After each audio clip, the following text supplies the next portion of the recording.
Matric की व्यवस्था थी, आपको पता है, वो व्यवस्था कंटिन्यू है और विगरसली इसको इम्प्लीमेंट किया जाएगा। अगर किसी का बायोमेट्रिक फिंगरप्रिंट उनका मैच नहीं करता है तो वैसे स्टूडेंट को अलग से बिठा के पहले उसकी जांच की जाएगी। अगर उनका जांच के दौरान भी फिंगरप्रिंट मैच नहीं पाया जाएगा तो ऐसे कैंडिडेट के खिलाफ इम्पर्सोनेशन के लिए कार्रवाई की जाएगी।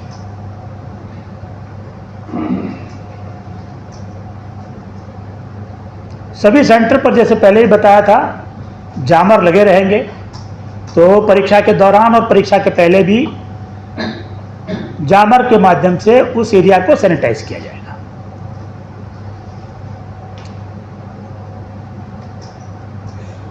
इस बार भी वही व्यवस्था रहेगी। क्वेश्चन पेपर ट्रेजरी से निकल के सीधे सेंटर सुपरिटेंडेंट के कमरे में हम नहीं भेज रहे हैं। क्वेश्चन पेपर सीधे जाएगा जिस कक्ष में बच्चे बैठे हैं उसी एक कक्ष में जाएगा और बच्चों के सामने ही स्टील टन को खोला जाएगा। उनके सामने ही जो एनवेलप है उसको खोला जाएगा और बाद में बाकी कक्षों में उसको विस्तृत किया जाएगा। तो आयोग ने क्वेश्चन सेटिंग से लेके, क्वेश्चन प्रिंटिंग से लेके, ट्रांसपोर्टेशन से लेके डिस्ट्रिक्ट लेवल पर स्टोरेज, डिस्ट्रिक्ट लेवल के स्टोरेज के बाद सेंटर पर ले जाने के लिए और सेंटर पर जाने के बाद इंडिपेंडेंट बच्चों की निगरानी में खोलने तक की पूरी व्यवस्था ऐसे की है कि कोई कदाचार पेपर लीक की संभावना 0.001% से भी कम रहेगी, नहीं के बराबर है। ये पूरी व्यवस्था आप जानते हैं राज्य के बच्चों के हित के लिए। कोई भी एग्जाम का कोई पेपर लीक होने के चलते कैंसिल होती है एग्जाम, तो उससे उसका सबसे ज़्यादा दुष्प्रभाव बच्चों पर पड़ता है, उनके भविष्य पर पड़ता है, उन पर मेंटल प्रेशर बनता है। जब तक दूसरी एग्ज़ाम नहीं होती है तब तक उनका डिले होता है, फिर से तैयारी करनी पड़ती है। जब बच्चे को ये करना पड़ता है तो स्वाभाविक रूप से उसके परिजनों पर भी उसका प्रभाव पड़ता है। आयोग अपनी जिम्मेवारी से पूरी तरह अवगत है और इसीलिए कोशिश की है कि हम लोग एक स्वच्छ और कदाचार 22 के बीच में, मतलब 19 से 22, सॉरी 18 को तो असिस्टेंट आर्किटेक्ट की एग्ज़ाम है, वो एग्ज़ाम अगर मिला लीजिए तो 18 से 22 के बीच में जो एग्ज़ाम हो रही है और आगे जो भी एग्ज़ाम होगी, ये सब एग्ज़ाम आप जानते हैं मल्टी सेट होगी।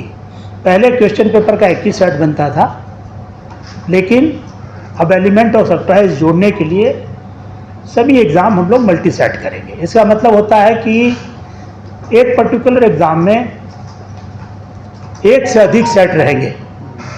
कितने रहेंगे ये सरप्राइज रहेगा। ये एक से अधिक का मतलब 2 भी हो सकते हैं, 3 भी हो सकते हैं, 4, 5 भी हो सकते हैं। तो हमने इसको सरप्राइज एलिमेंट के लिए रखा है। अलग अलग एग्ज़ाम में हम अलग अलग नंबर ऑफ सेट्स अलग अलग प्रिंटर से छुपाएंगे और अलग अलग वाहन से कैरी करके अलग अलग जिलों में उसको पहुंचाएंगे।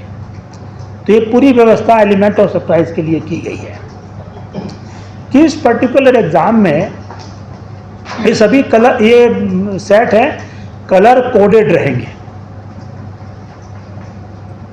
इस सेट को कोई नंबर नहीं दिया गया है, इसका कोडिंग कलर से किया है और किस कलर सेट का किस एग्ज़ाम में कि किस जिले में उपयोग किया जाएगा उसकी सूचना आयोग के सिक्योर्ड नंबर से सभी जिला पदाधिकारियों को एग्ज़ाम के दिन 2.5 से 3 घंटा पहले दी जाएगी।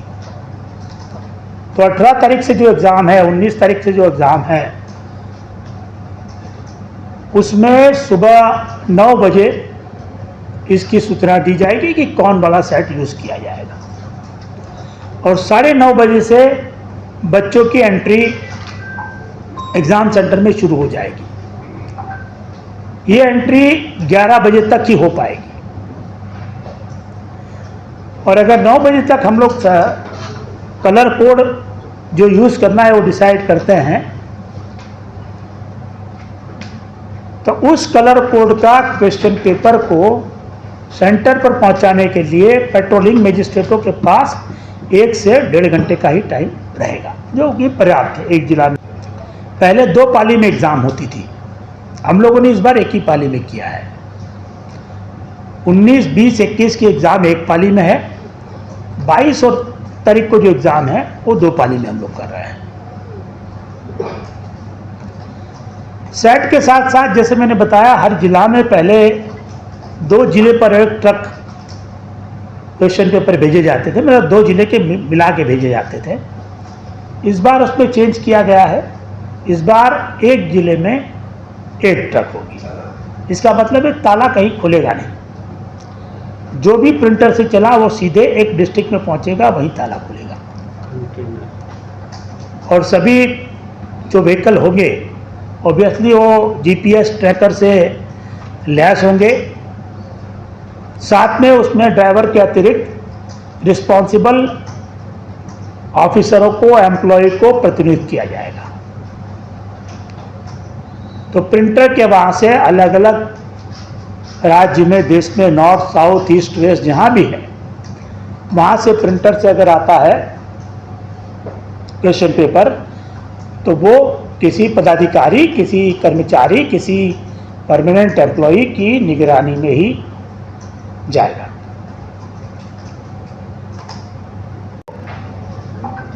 कदाचार मुक्त कराना एजेंसियों के लिए मुश्किल हो रहा है, और एक ऐसा नैरेटिव प्रिंट और इलेक्ट्रॉनिक मीडिया के माध्यम से और बाकी सोशल मीडिया के माध्यम से बन रहा है कि कॉम्पिटिटिव एग्ज़ाम या एंट्रेंस एग्ज़ाम के जो क्वेश्चन पेपर है उसको कदाचार मुक्त रूप से एग्ज़ाम लेना परीक्षा एजेंसियों के लिए संभव नहीं हो पा रहा है। तो आयोग के लिए एक बड़ा चैलेंज की घड़ी है, और इसी को ध्यान में रखते हुए राज्य के छात्रों के हित में, युवा के हित में आयोग ने कोशिश की है कि टीआरई 3 की री एग्ज़ाम और आगे होने वाली परीक्षाएं स्वच्छ और कदाचार मुक्त हो। स्वाभाविक रूप से पहले वाली जो परीक्षाएं थी,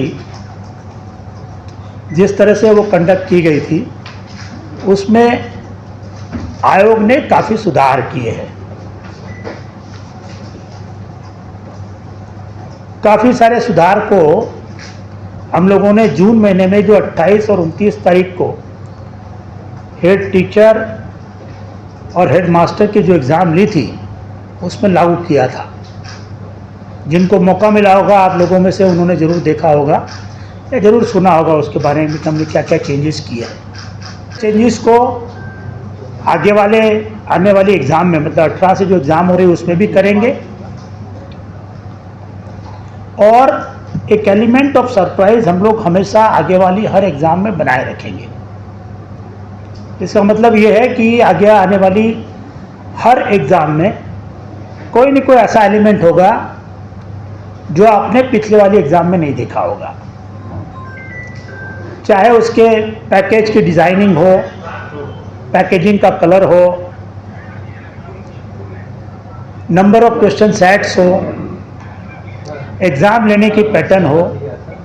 बहुत सारी चीज़ें हैं जिसमें आयोग लगातार ये कोशिश करेगा कि इसमें सुधार हो, इम्प्रूवमेंट हो, एलिमेंट ऑफ सरप्राइज बना रहे, और हर हालत में कदाचार मुक्त स्वच्छ परीक्षा आयोग आयोजित कर सके।